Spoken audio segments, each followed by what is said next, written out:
আচ্ছা, গরুর পুরাণ নামটা তো আমরা কম বেশি সবাই শুনেছি, তাই না? বিশেষ করে যখন কোনো পরিবারে কেউ মারা যান তখন এই নামটা বারবার ফিরে আসে। কিন্তু এই যে এত কথা হয়, এই প্রাচীন গ্রন্থটা আসলে কি নিয়ে? চলুন আজকের আলোচনায় ভেতরের কথাগুলো একটু সহজ করে জেনে নেওয়া যাক। তো সবচেয়ে প্রথম যে প্রশ্নটা মাথায় আসে সেটা হলো কেন? মানে একটা পরিবারে যখন এত বড় একটা দুঃখের ঘটনা ঘটে, সেই শোকের সময়েই কেন এই বিশেষ পুরাণটি পাঠ করার নিয়ম? এর পেছনে কিন্তু একটা গভীর আধ্যাত্মিক কারণ আছে। আসলে এই শাস্ত্রটাকে প্রায়ই বলা হয় মৃত্যু পরবর্তী শাস্ত্র। আর নামটা থেকেই বোঝা যাচ্ছে এর পাতায় পাতায় লুকিয়ে আছে জীবন, মৃত্যু আর তারপর, অর্থাৎ পরলোকের নানা অজানা কথা। দেখুন, গরুর পুরাণ কিন্তু কোনো শুকনো নিয়মকানুনের বই না। ব্যাপারটা তার চেয়ে অনেক বেশি ইন্টারেস্টিং। এটা আসলে ভগবান বিষ্ণু আর তার বাহন মানে তার একনিষ্ঠ ভক্ত গরুরের মধ্যে একটা লম্বা কথোপকথন, অনেকটা একটা প্রশ্ন উত্তর পর্বের মতো। গরুর প্রশ্ন করছেন আর ভগবান বিষ্ণু তার উত্তর দিচ্ছেন। তাহলে ঠিক কি কি কারণে এটা পাঠ করা হয়? প্রথমত, বিশ্বাস করা হয় যে মৃত্যুর পর আত্মা নাকি প্রথম ১৩ দিন তার চেনা জানা জায়গাতেই, মানে পরিবারের আশেপাশেই থাকে।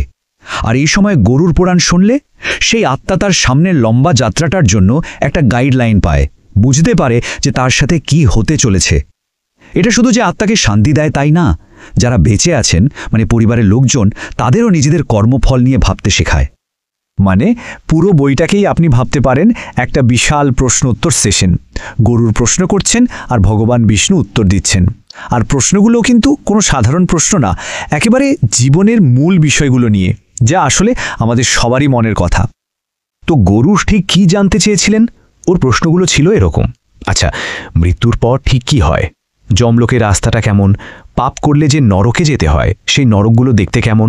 আর সবথেকে জরুরি প্রশ্ন, এই কষ্ট থেকে মুক্তির উপায় কি? কিভাবে সদ্গতি বা মোক্ষ লাভ করা যায়? আর ঠিক এখান থেকেই আমাদের প্রথম অধ্যায়ের আলোচনা শুরু হচ্ছে। আর আমরা যে কথাগুলো বলছি তার ভিত্তি কিন্তু গীতা প্রেসের মতো প্রামাণ্য প্রকাশনী থেকে ছাপা শাস্ত্রীয় গ্রন্থ। হাজার হাজার বছর ধরে এই জ্ঞান এভাবেই সংরক্ষিত হয়ে আসছে। বেশ, তাহলে আর দেরি না করে চলুন সরাসরি প্রথম অধ্যায়ে ঢুকে পড়া যাক। এখানেই শুরু হচ্ছে সেই যাত্রার গল্প, সেই ভয়ঙ্কর যাত্রা যা প্রত্যেক আত্মাকে তার কর্মফল অনুযায়ী পার করতে হয়। প্রথম অধ্যায়ের শুরুটাই কিন্তু খুব সুন্দর একটা শ্লোক দিয়ে। এখানে ভগবান বিষ্ণুকে একটা বিশাল মহাজাগতিক গাছের সঙ্গে তুলনা করা হয়েছে। ভাবুন একবার, এই একটা শ্লোকেই বোঝা যায় যে এই গ্রন্থটা কতটা গভীর। আর এই পুরো গল্পটা বলা হচ্ছে কোথায়? নৈমিষারণ্য নামের এক পবিত্র বনে। সেখানে শৌনকের মতো বড় বড় ঋষিরা ১০০০ বছরের এক বিশাল যজ্ঞ করতে জড়ো হয়েছেন। মানে বুঝতেই পারছেন, পরিবেশটাই ছিল একেবারে অন্যরকম, যা এই জ্ঞানের গুরুত্ব আরও বাড়িয়ে দেয়। তো এবার আমরা আসছি প্রথম অধ্যায়ের সেই অংশে যা শুনলে হয়তো গায়ে কাঁটা দিতে পারে। এখানে বলা হচ্ছে একজন পাপী মানুষের মৃত্যুর ঠিক পরের মুহূর্তে কি হয়। পুরাণ বলছে যে মুহূর্তে একজন পাপীর শরীর থেকে প্রাণ বেরিয়ে যায়, ঠিক তখনই সেখানে হাজির হয় যমরাজের দুজন দূত। আর তাদের চেহারা নাকি ভীষণ ভয়ঙ্কর। তারা এসেই আত্মাকে দড়ি দিয়ে বেঁধে ফেলে। আর এখান থেকেই শুরু হয় আসল কষ্ট। আর যেতে হবে কত দূর? ৮৬,০০০ যোজন।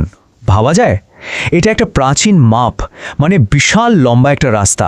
আর এই পুরো রাস্তাটা আত্মাকে পায়ে হেঁটে যেতে হয়, কোনো গাড়ি বা বাহন নেই। আর রাস্তাটা কেমন? মোটেই সহজ নয়। কোথাও গনগনে আগুন, কোথাও ধারালো পাথর, কোথাও আবার কাঁটা। মাথা গোজার মতো কোনো ছায়া নেই, এক ফোঁটা জল নেই। আর যমদূতেরা, তারা তো দড়ি দিয়ে টানতে টানতে চাবুক মারতে মারতে নিয়ে যায়। আত্মা তখন নিজের করা পাপের কথা ভেবে চিৎকার করে কাঁদে, কিন্তু সেই কান্না শোনার মতো কেউ থাকে না। আচ্ছা, এখানে একটা প্রশ্ন আসতেই পারে, আত্মা তো শরীরহীন, তাই না? তাহলে সে এই মার এই কষ্টটা অনুভব করে কি করে? এখানেই গরুর পুরাণ একটা ইন্টারেস্টিং কনসেপ্টের কথা বলছে।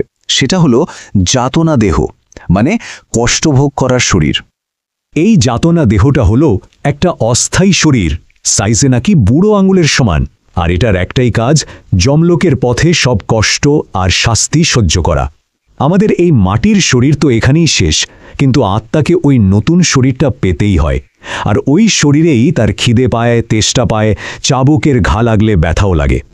কিন্তু প্রশ্ন হলো, এই শরীরটা তৈরি হয় কিভাবে? এখানে আসছে আসল চমক। আর এখানেই আমরা একদম শুরুতে যে প্রশ্নটা করেছিলাম তার উত্তর পেয়ে যাচ্ছি। মনে আছে কেন মৃতের পরিবারে গরুর পুরাণ পাঠ আর পিণ্ডদান করা হয়?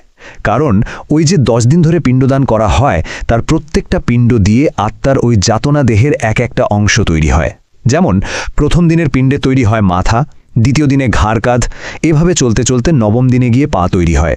আর 10ম দিনের পিণ্ডটা দেয় তাকে চলার শক্তি আর ক্ষুধা তৃষ্ণা মেটানোর ক্ষমতা।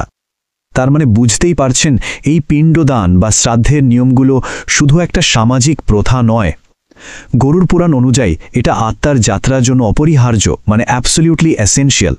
যদি এই পিণ্ডদান না করা হয় তাহলে আত্মা ওই যাতনা দেহটাই পায় না, আর তখন সে প্রেত হয়ে অনন্তকাল ধরে শূন্যে ভেসে বেড়ায়। আমরা তো আজ শুধু প্রথম অধ্যায়ের সামান্য কিছু অংশ নিয়ে কথা বললাম।